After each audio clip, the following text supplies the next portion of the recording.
세상에 근심된 일이 많고 참 평안을 몰랐구나. 내 주 예수 날 오라 부르시니 곧 평안이 시리로다. 주 예수의 구원의 은혜로다. 참 기쁘고 즐겁구나. 그 은혜를 영원히 누리겠네. 곧 평안이 시리로다. 이 세상에 공고한 일이 많고 잠시는 날 없었구나. 내 주 예수 날 사랑하시오니 곧 평안이 시리로다. 주 예수의 구원의 은혜로다. 참 기쁘고 즐겁구나. 그 은혜를 영원히 누리겠네. 곧 평안이 시리로다. 이 세상에 죄악된 일이 많고 참 죽을 일사였구나. 내 주 예수 날 건져주시오니 곧 평안이 시리로다. 주 예수의 구원의 은혜로다. 참 기쁘고 즐겁구나. 그 은혜를 영원히 누리겠네. 곧 평안이 시리로다. 주 예수의 구원의 은혜로다.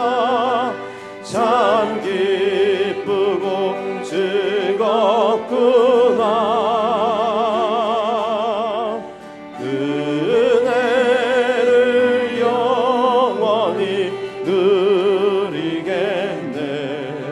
곧 평안이 시리로다. 내 눈 주의 영광을 보네. 우리 가운데 계신 주님, 그 빛난 영광 온 하늘 덮고 그 찬송 온 땅 가득해. 내 눈 주의 영광을 보네.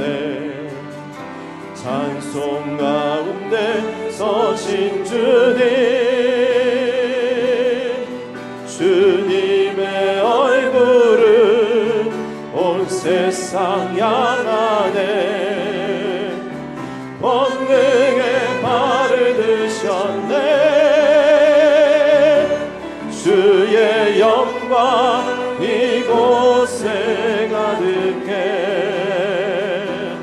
우리 선의 주님과 함께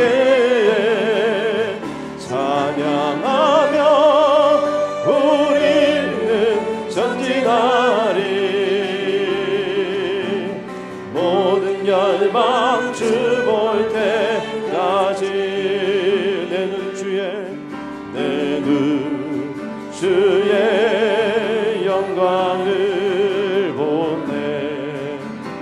우리 가운데 계신 주님 그 빛난 영광 온 하늘 덮고 그 찬송 온 땅 가득해. 내 눈 주의 영광을 보네. 찬송 가운데 서신 주님의 얼굴은 온 세상 향하네. 권능의 발을 드셨네. 주의 영광 이곳에 가득해. 우리 선의 주님과 함께 찬양하며 우리는 전진하리. 모든 열방 주 볼 때까지 주의 영광 이곳에 가득해. 우린 선의 주님과 함께 찬양하며 우리는 전진하리. 모든 열방 주 볼 때까지. 만일이 내게 있으면 그 입 달라지고 내 구주 주시는 종을 늘 찬송하겠네. 내 은혜로신 하나님 날 도와주시고 그 크신 영광 널리 펴 알게 하소서. 내 죄의 권세 깨뜨려 그 결 바꾸시고 이 주한 마음을 비로소 고정케 하셨네. 지존하신 주님 이름 앞에 모두 무릎 꿇고 다 경배해. 거룩하신 주님 보좌 앞에 엎드려 절하세.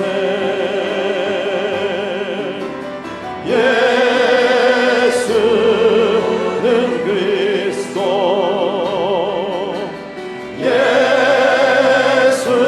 예수는 주 하나님의 영으로 경배드리리.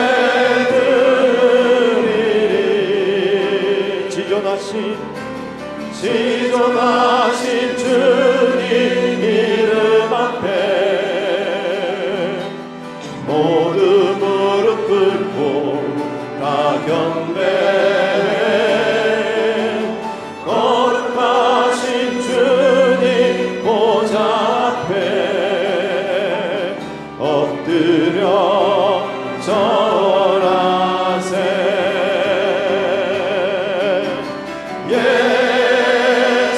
예수는 그리스도 예수는 주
하나님 말씀 열왕기상 4장 1절에서 7절까지 있는 말씀 함께 보겠습니다. 4장 전체가 오늘 본문이긴 합니다만 1절부터 7절까지만 우리 한 절씩 교독합니다. 솔로몬 왕이 온 이스라엘의 왕이 되었고 그의 신하들은 이러하니라.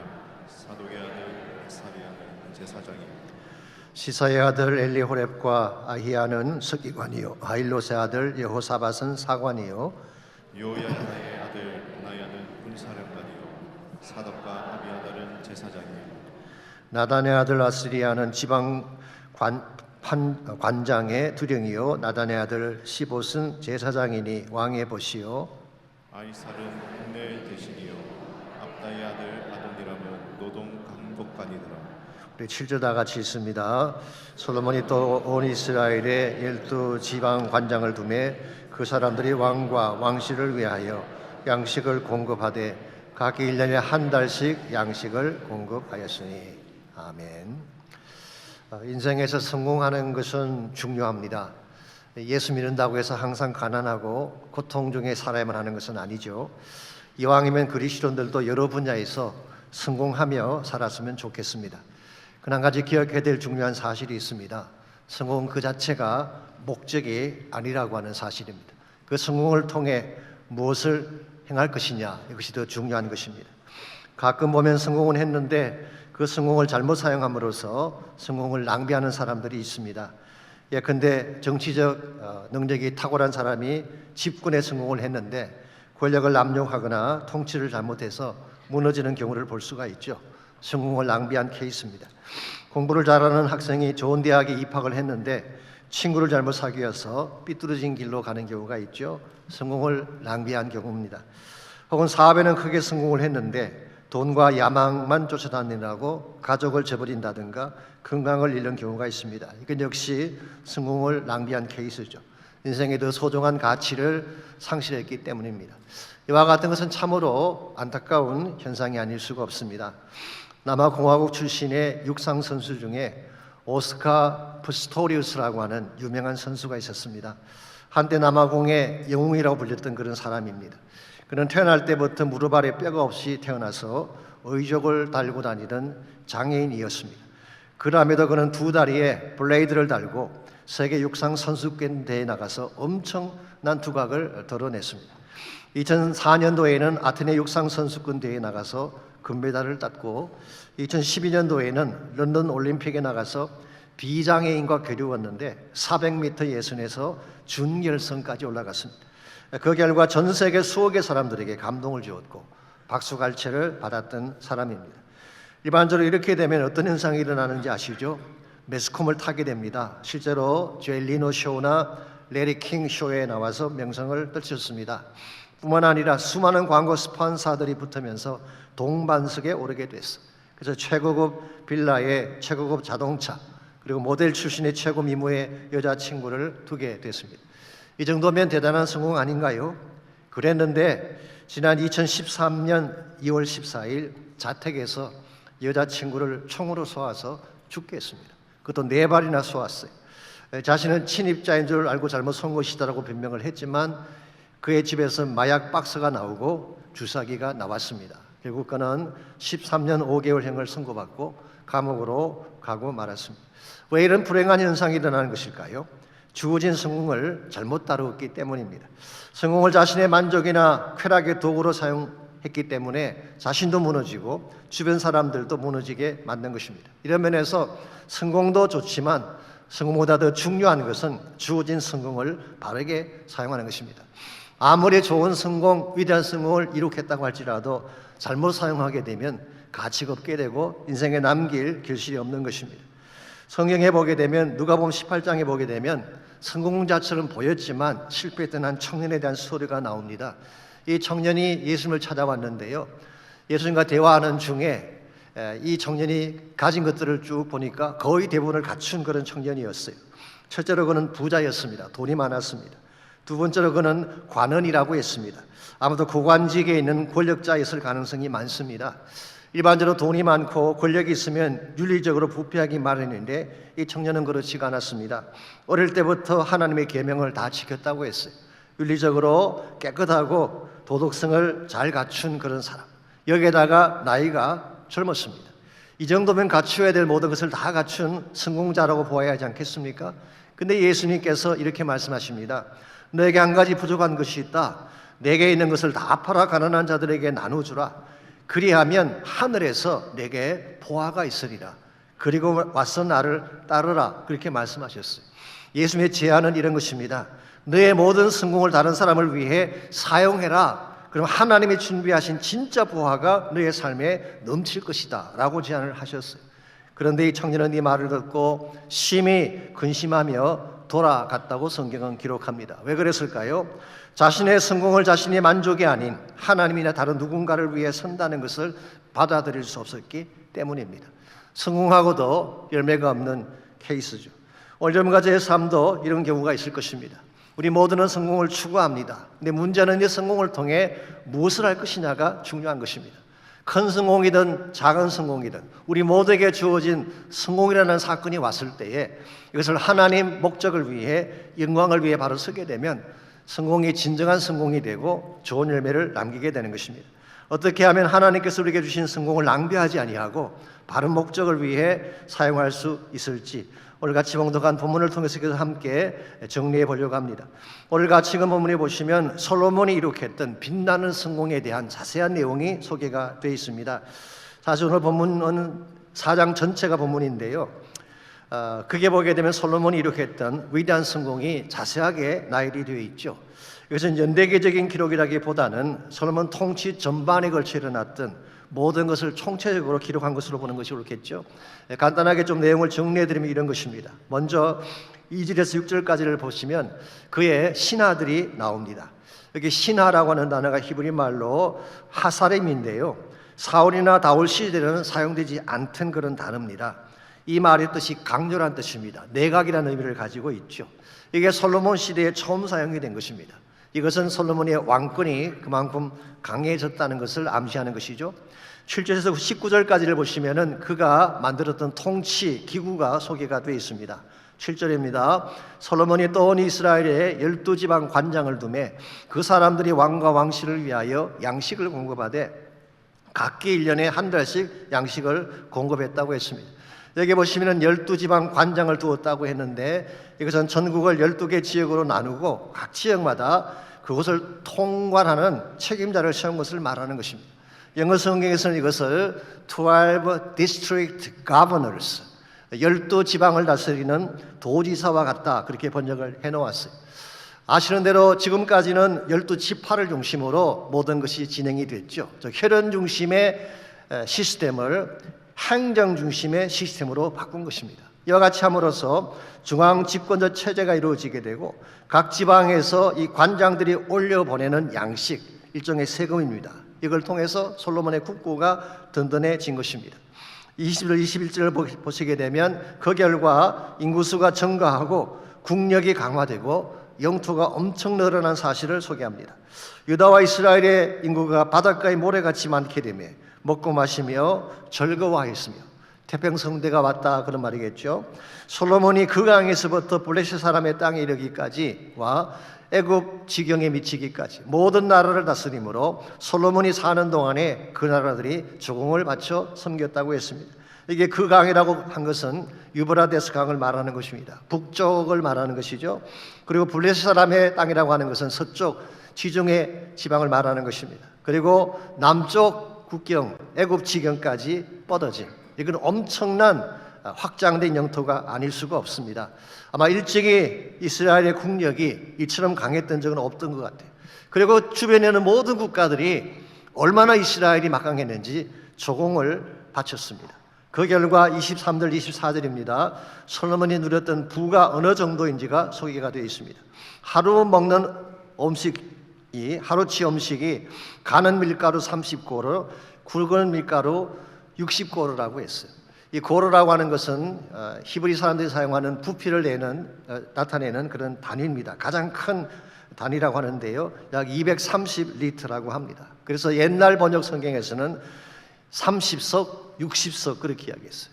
하루치 밀가루 양이 90석이나 되었다는 것입니다. 이 정도의 밀가루면 14,000명이 먹을 수 있는 그런 양의 밀가루라고 합니다.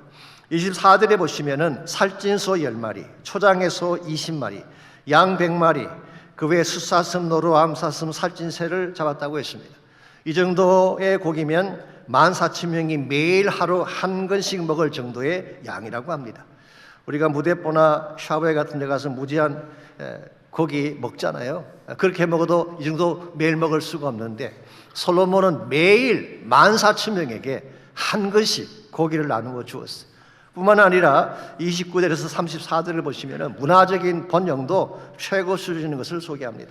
솔로몬이 3,000 잠언을 기록했습니다. 그 중에 현재 성경에 남아있는 것은 약 3분의 1가량이죠. 잠언서와 전도서입니다. 105편의 노래를 지었고 심지어 식물학과 동물학에 이르기까지 막히는 것이 없었다라고 성경은 기록하고 있습니다. 한마디로 요약하면 엄청난 성공과 번영의 축복을 이룬 것입니다. 여기서 우리가 물어야 될 중요한 질문이 있습니다. 솔로몬이 엄청난 성공을 가지고 무엇을 했는가라는 것입니다. 물론 바르게 사용한 면도 있지만 약간 위험한 측면도 있었습니다. 그렇기 때문에 솔로몬의 당대에는 많은 것을 누렸지만 그가 세상을 떠난 후에 결국 백성들이 상처를 입고 나라가 갈라지는 그런 역사가 일어나지 않았습니까? 성공을 잘못 다루기 때문에 그런 것입니다. 여러분과 저의 삶 속에도 크고 작은 성공이 찾아옵니다. 하나님이 주시는 특별한 기회가 주어질 수가 있고 사업이나 학업에서 성공할 수가 있죠. 혹은 하나님께서 나에게 주신 은사나 재능을 통해 많은 일들을 행할 수도 있습니다. 어느 케이스든 간에 성공이 왔을 때 잘 다뤄야 하는 것입니다. 그래야 성공이 진정한 성공이 되고 성공을 통해 하나님의 영광이 빛나게 되는 것입니다. 요즘 파리올림픽이 한창이죠. 그래서 여러분께서도 관심 갖고 뉴스를 보신 줄 압니다만은 제가 며칠 전 뉴스에 보니까 이런 기사 하나가 실려 있었습니다. 하이살 레알이라고 하는 브라질 여자 선수에 대한 스토리였어요. 이 하이살 레알은 16살 난 스트리트 스케이트보드 선수입니다. 이 길거리에서 이렇게 스케이트 타는 애들 있잖아요. 좀 위험하게 타게 하는 그런 있습니다. 이게 올림픽 종목이 됐는데요. 이 올림픽에 출전을 해서 동메달을 땄습니다. 보편적으로 동메달 그러면은 그럴지 모르지만 금메달 그래야지 와 그러시는데요. 동메달도 귀한 것입니다. 특별히 하이살 레알의 경우는 그렇습니다. 아신 대로 파리 올림픽 개막식에서 드래그 퀸이라고 하는 요장 남자들이 최후의 만찬에서 예수님의 사도로 분장을 하고 나오는 그런 장면이 있지 않았습니까? 이건 기독교에 대한 큰 모독이 아닐 수가 없습니다. 여기에 대한 항구로 하이살 레알은 동메달 수상하기 직전에 전 세계로 중계되는 카메라 앞에서 수화로 성경 메시지를 전했습니다. 손가락을 사용해서 또 가슴을 치면서 수화로 이런 내용의 메시지입니다. 예수께서 이르시되 내가 곧 길이요 진리요 생명이니 나로 말미암지 않고는 아버지께로 올 자가 없느니라. 요한복음 14장 6절을 그대로 전한 것입니다. 이 메시지가요 인스타그램을 통해서 순식간에 850만 명에게 전달이 되었다고 합니다. 저는 금메달보다 훨씬 더 값진 것이 이와 같이 성공한 후에 이 소녀가 보여주었던 이 마음의 모습이라고 생각합니다. 작은 성공이지만 하나님의 영광을 나타내었기 때문에 하나님은 여러분과 저의 삶을 통해서 무엇인가 받기를 원하십니다. 그런데 우리에게 주신 것을 가지고 하나님의 영광을 나타내고 주님의 목적을 성취할 때에 큰 성공이든 작은 성공이든 그것이 값진 성공이 되고 결과적으로 하나님이 기뻐하는 열매를 맺게 되는 것입니다. 이런 면에서 우리가 물어야 될 질문은 이것입니다. 하나님이 나에게 주신 성공이 어떤 케이스든 간에 어떻게 하면 이 성공을 통해서 하나님을 빛나게 만들고 하나님의 목적을 위해 살 수가 있을지, 오늘 본문에 소개된 솔로몬의 케이스를 통해서 성공을 성공되게 만드는 몇 가지 비결을 함께 정리하려고 합니다. 첫 번째로 성공을 통해 하나님 나라 비전을 이루려면 우선순위를 바르게 해야 됩니다. 무엇을 먼저 해야 될 것인가를 알고 먼저 할 것을 먼저 해야지 하나님이 기뻐하는 열매를 맺을 수 있다, 그런 뜻입니다. 자, 솔로몬이 큰 성공과 번영을 이룩했다고 말씀드렸는데요. 이 성공의 이면에는 솔로몬이 가지고 있던 통치의 우선순위가 있었기 때문입니다. 2절에서 4절까지를 다시 보시기 바랍니다. 거기 보시면은 솔로몬의 신하들, 강요들의 명단이 나열되어 있는데요. 서열이 거기에 나와 있습니다. 강요들의 서열이 거기에 나와 있어요. 2절입니다. 그의 신하들은 이러하니라. 사독의 아들 아사리아는 제사장이요. 이게 사독의 아들이라고 했는데 실제로는 손자입니다. 히브리 사람들은 벤이라는 단어를 아들로도 해석하지만 손자 혹은 자손이라는 뜻을 가지고 있죠. 그래서 사독의 손자인 아사리아가 제사장이 됐어요. 여기 제사장이 코헨이라는 단어인데 많은 성경학자들은 대제사장을 의미한다고 해석을 하고 있습니다. 아신 대로 사독은 다윗 시대부터 사역을 했던 사람이죠. 그러므로 이때쯤은 나이가 많아서 현직을 수행할 수가 없고 아마도 은퇴를 했든지 뒤선에 있었던 것 같습니다. 그래서 그의 이름은 4절 하반부에 잠깐 나와 있죠. 사독과 아비아달. 현직 대제사장은 사독의 손자인 아사리아가 된 것입니다. 그리고 나서 나열된 인물이 누군가요? 서기관입니다. 서기관이라고 하는 것은 문서를 다루는 자, 후일은 율법을 다루는 자죠. 그래서 서기관. 그 다음 세 번째가 사관입니다. 사관은 역사를 기록하는 자를 말합니다. 그러고 나서 4절을 보시면은 네 번째 소개된 인물이 군사령관 버나야예요. 군대 장관이라고 번역할 수도 있습니다. 별것 아닌 것처럼 볼 수도 있겠지만 군부를 관장하는 사람이 서열 뒤쪽에 있다고 하는 것은 우리에게 시사하는 바가 분명히 있습니다. 다윗의 경우는 어땠나요? 사무엘 하에 보시게 되면 다윗이 자기 부하들을 소개할 때 항상 첫 번째 나오는 인물이 요압이었어요. 군대 장관 요압이 첫 번째로 등장을 합니다. 다윗 시절은 전쟁을 하는 시기였기 때문에 군대가 중요했고 피를 흘리는 시기였기 때문에 전투를 잘하는 자가 필요했습니다. 그런데 솔로몬 시대가 되면서 이것이 바뀐 것입니다. 가장 중요한 자가 누구냐? 제사장이에요. 하나님께 드리는 제사가 어떤 군사력이나 군대보다 소중하다. 우리는 여기에서 솔로몬이 가지고 있던 그의 통치의 the first priority를 발견할 수가 있습니다. 솔로몬은 하나님을 가장 중요하게 여겼어요. 하나님께 드리는 예배와 제사를 최고 우선순위로 삼은 것입니다. 그렇기 때문에 그런 취임하자마자 맨 먼저 무엇을 했나요? 지난번 다루었죠. 기브온에 올라가서 1000번제를 드렸습니다. 하나님께 드리는 제사가 가장 중요하다. 하나님께 제사하고 하나님을 최고 우선순위로 만들게 되면 나머지 모든 것은 따라오게 돼 있다. 실제로 솔로몬의 케이스를 보게 되면 하나님을 최우선순위로 삼았기 때문에 전쟁에 승리하게 되고 외교건 국방적이건 단단하게 세워진 사실을 볼 수가 있습니다. 사실 우선순위라고 하는 것은요, 가치관을 반영하는 것입니다. 우리가 무엇을 소중히 여기냐에 따라서 삶의 우선순위가 결정이 되는 것입니다. 예컨대 물질을 가치 여기는 사람은 돈 버는 일에 최고 우선순위를 둘 것입니다. 쾌락을 가치 여기는 사람은 노는 것, 먹는 것에 분명히 우선순위를 둘 것입니다. 자존심이 가치인 사람은 자존심에 목숨을 걸지 않습니까? 특별히 여자분들에게 있어서는 젊고 세련되게 보인다는 것, 대단히 중요한 가치가 아닐 수가 없습니다. 그래서 젊게 보이려고 별의별 변장을 다 하고 그렇게 하시잖아요. 한국에서는 이런 일이 있었다고 합니다. 아파트 천간의 소음 문제 때문에 여자분들 사이에 시비가 붙었어요. 서로 우기니까 해결이 안 나서 결국 법정으로 가게 됐습니다. 근데 법정에서도 서로 먼저 말을 하겠다고 하니까 진행이 안 됩니다. 판사가 방망이를 내려치면서 법정에선 정숙해 주세요 했지만 막무가내였습니다. 그래서 할 수 없이 이 판사님이 한마디를 하셨어요. 그랬더니 아무도 더 이상 말을 하지 않더래요. 모두 한꺼번에 말씀하시면 알아들을 수가 없습니다. 그러니 나이가 제일 많은 아주머니부터 말씀해 주십시오. 나이가 많게 보인다는 것은 치명적인 것이므로 아무도 더 이상 말을 하지 않는. 이와 같이 사람들이 중요하게 여기는 가치관이 다 다릅니다. 이 가치관에 따라서 우선순위가 결정이 되는 것입니다. 여러분 과연 무엇을 가치 있게 여기고 어디에 우선순위를 두고 살아가시는지요? 세상인가요? 하나님인가요? 예배인가요? 아니면 다른 행사나 다른 모임인가요? 여러분께서 주일날 예배에 나오셨는데 참 잘하신 거예요. 어떤 분들은 바쁜 일에도 불구하고 모든 일을 다 제쳐놓고 나오신 분들이 계실 거예요. 다른 일을 나중에 할지라도 예배는 포기할 수가 없어. 이게 예배의 가치관입니다. 그렇게 우선순위를 두게 되면 하나님이 다른 모든 것은 다 해결해 주시고 풀어주시는 거예요. 하나님을 먼저 우선순위로 삼게 되면 그 외에 나머지 필요한 모든 니드들은 하나님이 풀어주시고 채워주시는데 이걸 제대로 못하는 경우가 흔히 있죠. 여러분 성경을 보시게 되면요, 아브라함의 케이스를 보게 되면 아브라함 삶의 특징 중에 하나가 뭔지 아십니까? 어디를 가든지 제일 먼저 한 것이 하나님께 제단을 쌓고 여호와 이름을 부르는 것이었어요. 즉 예배를 최고 순서로 삼았다 그 말이죠. 그랬더니 하나님께서 그에게 부의 축복도 주시고 복의 근원이 되게 하시지 않았습니까? 이삭도 마찬가지입니다. 창세기 26장 25절에 보면 이삭의 삶 전체를 요약해 놓은 한 구절이 나오는데요, 이런 내용입니다.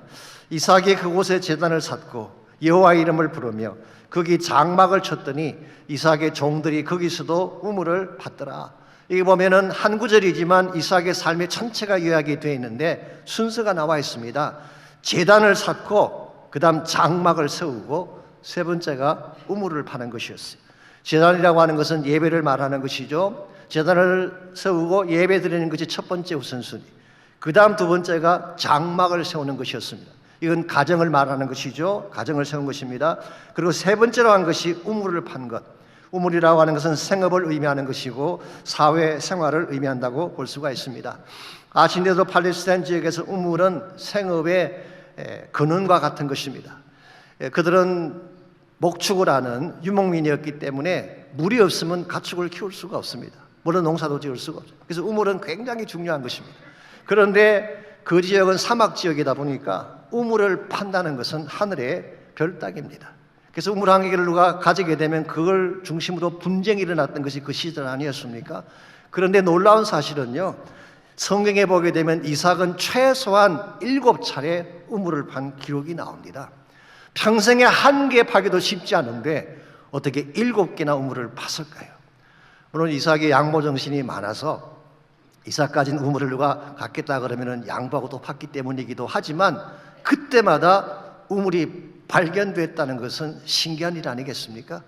하나님을 먼저 우선순위로 삼게 되면 하나님이 땅을 파면 우물이 나오게 하는 거예요. 그러니까 ቁ러해 보세요. 어떻게 되나요? 우물부터 파겠다고 삽질부터 먼저 하게 되면 손만 아프지 물 한 방울 나오지 않습니다. 근데 먼저 예배하고 먼저 기도하고 땅을 파게 되면 메마른 땅에서 생수가 터져 나오는 거예요. 이게 참된 삶의 원리입니다. 여러분과 제가 진실로 생명 있는 삶을 살기를 원하고 생기가 넘치는 삶을 살기를 원한다면 God first, 하나님을 최고 순서로 삼는 것입니다. 하나님께 예배하고 하나님께 기도하는 것을 최고 우선순위로 삼게 되면 하나님이 메마른 땅에서도 샘이 터져 나오게 하고 나의 모든 필요를 충분하게 채워주셔서 차고 넘치게 만들어 주시는 거예요. 이 사실을 안다면 어떻게 해야 될까요? 오늘 오후 1시 반에 어디로 오셔야 되겠어요? 이곳으로 꼭 오시기 바랍니다. 하나님 만나는 장소예요.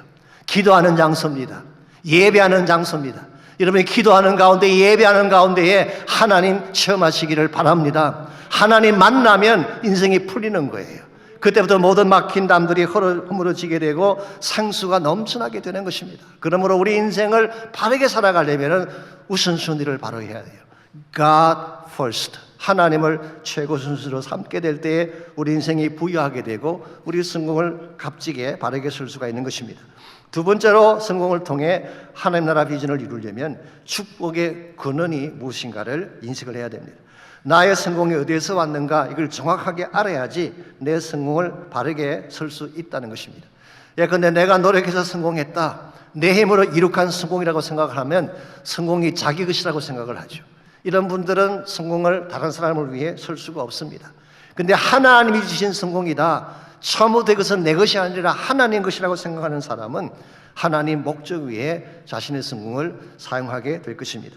오늘 본문에 기록된 솔로몬의 케이스는 어디에서 이 성공이 온 것일까요?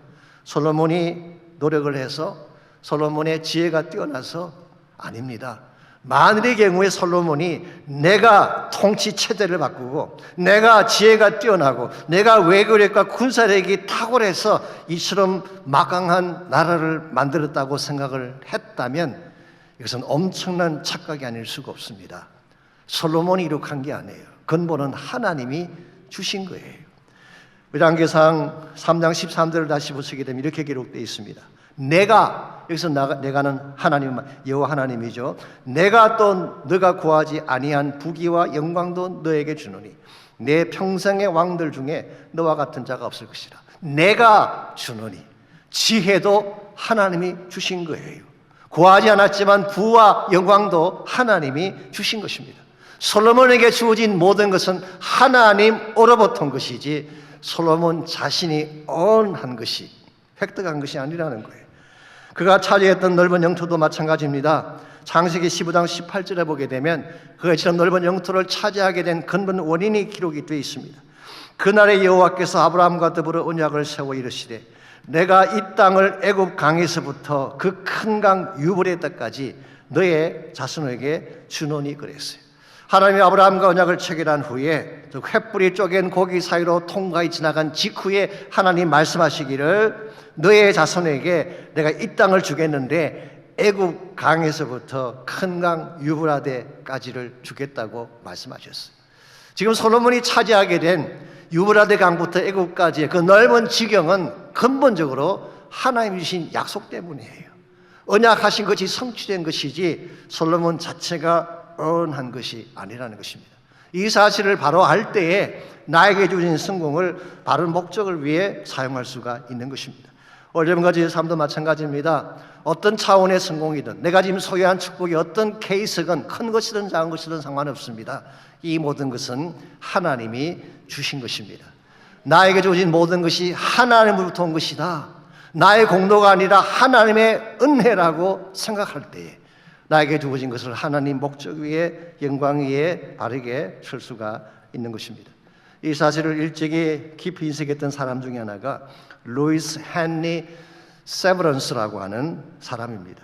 이분은 1859년도에 락펠러와 함께 석유 사업을 시작을 해서 큰 돈을 벌었던 갑부였습니다.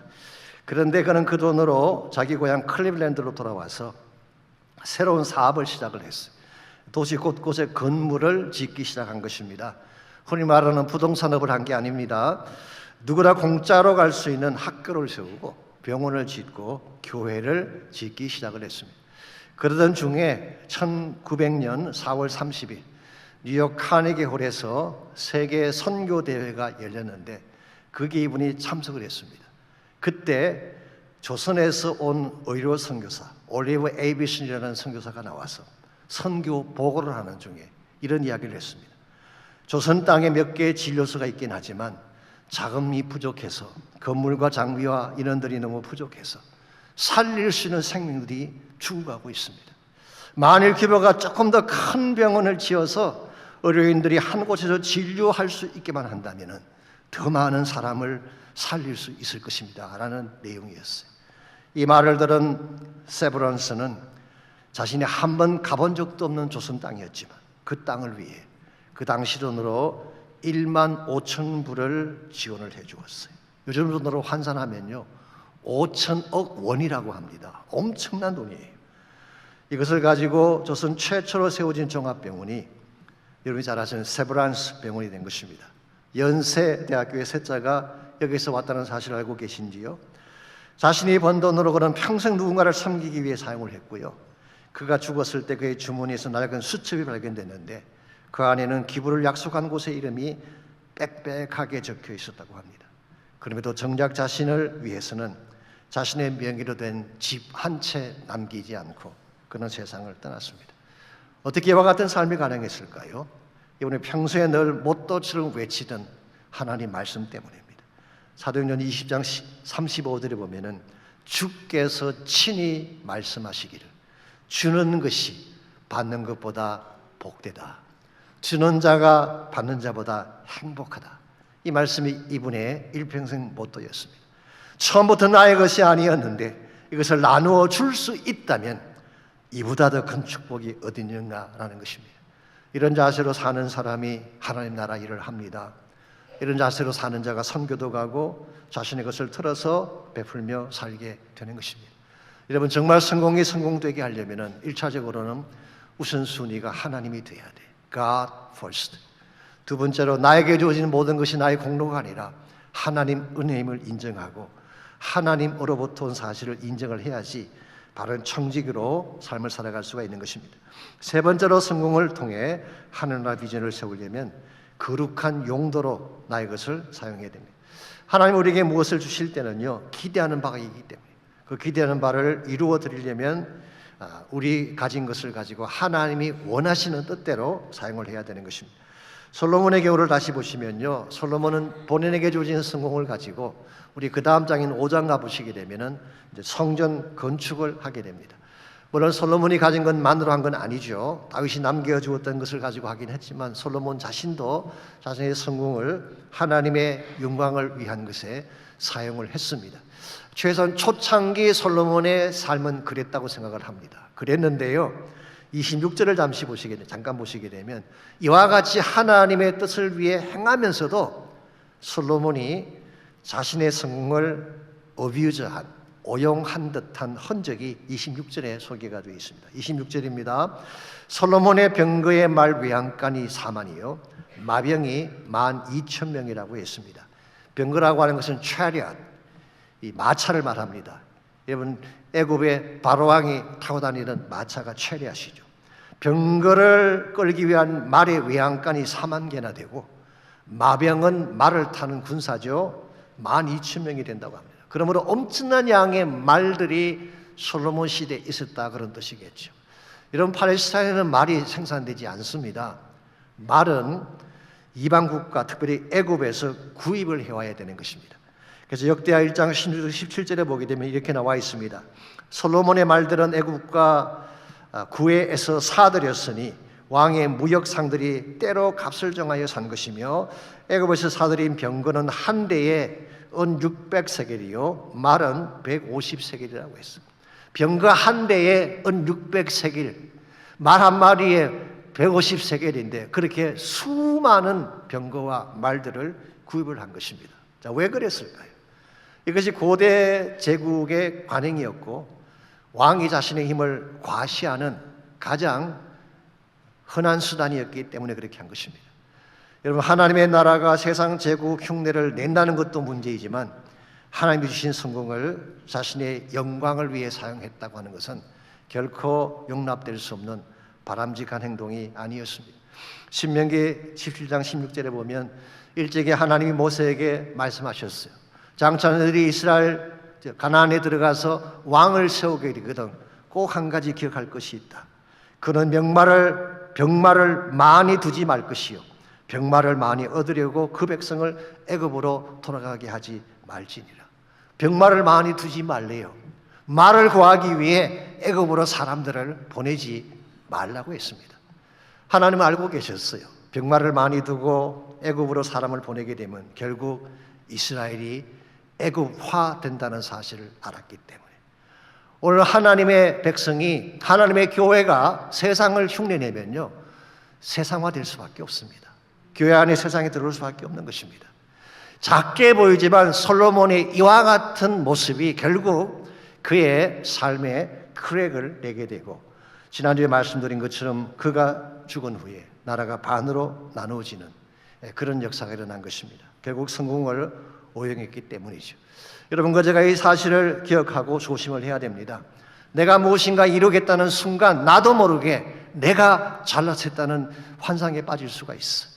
나의 공로를 자랑하고 나의 성취를 자랑하고 나의 업적을 자랑하게 되면 하나님께서 절대로 기뻐하실 수가 없는 것입니다.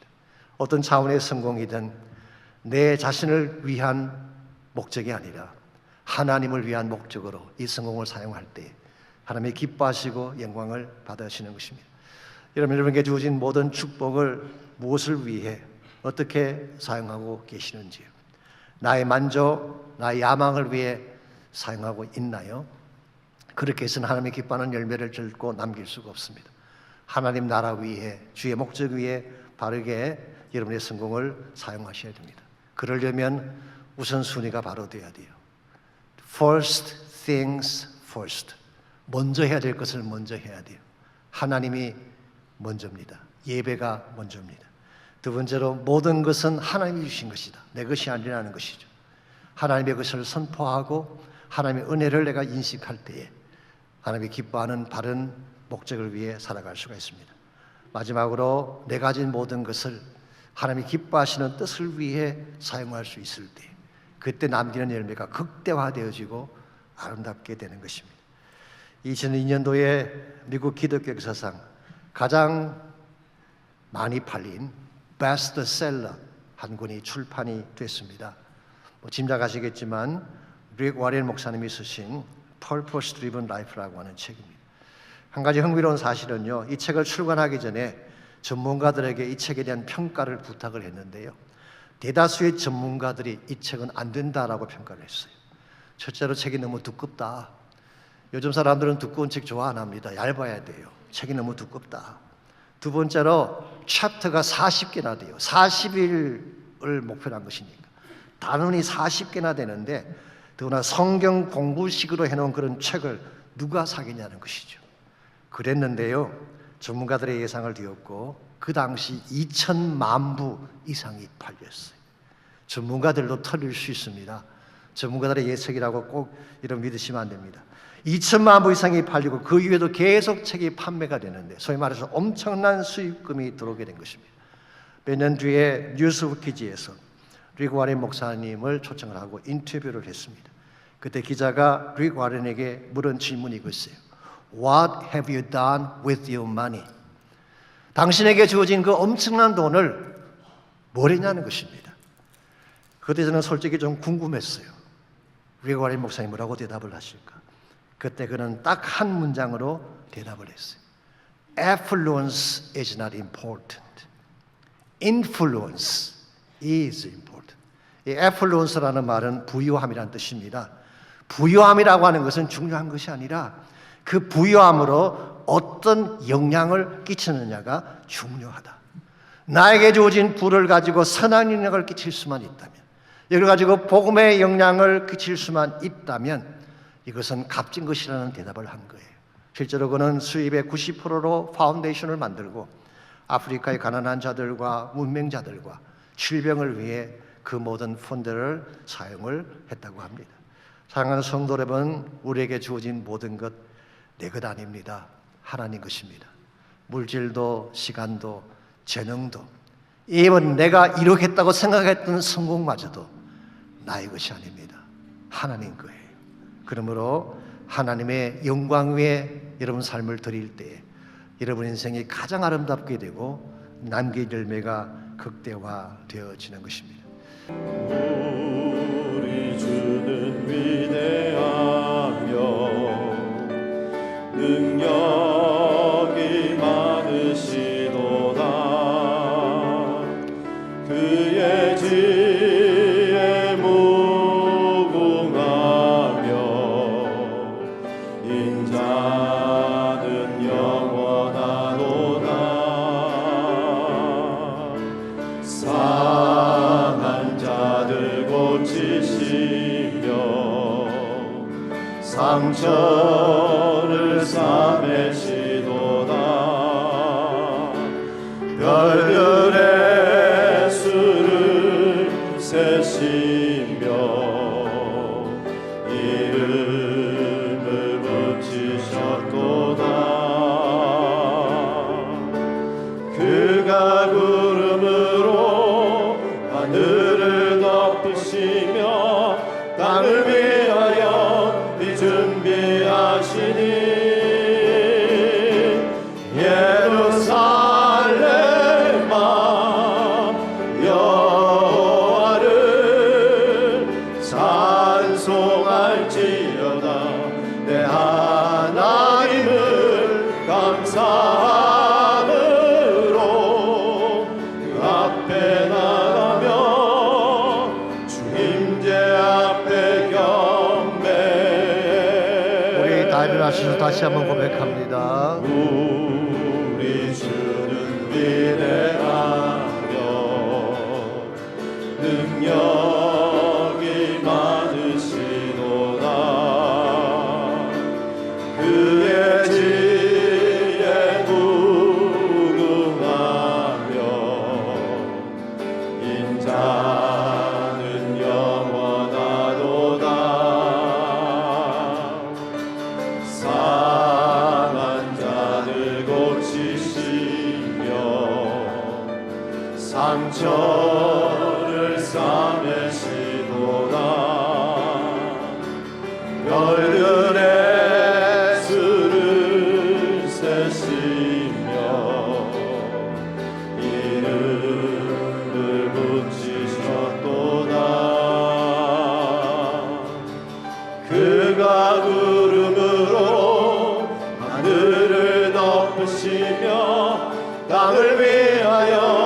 미리 준비하시니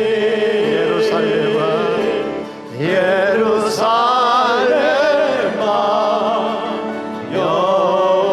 여호와를 찬송할지어다. 내 하나님을 감사함으로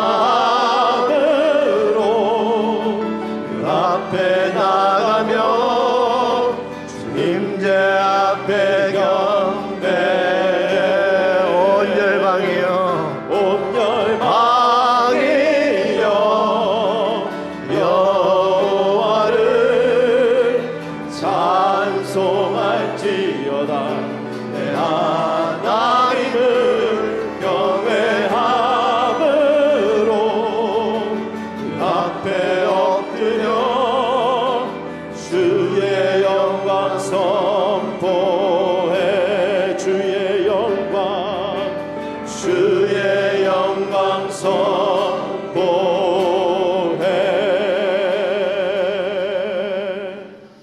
하나님 감사합니다. 한 번밖에 살 수 없는 인생이지만 주의 부르심 받고 주의 목적과 영광 위에 살게 하신 것 감사합니다.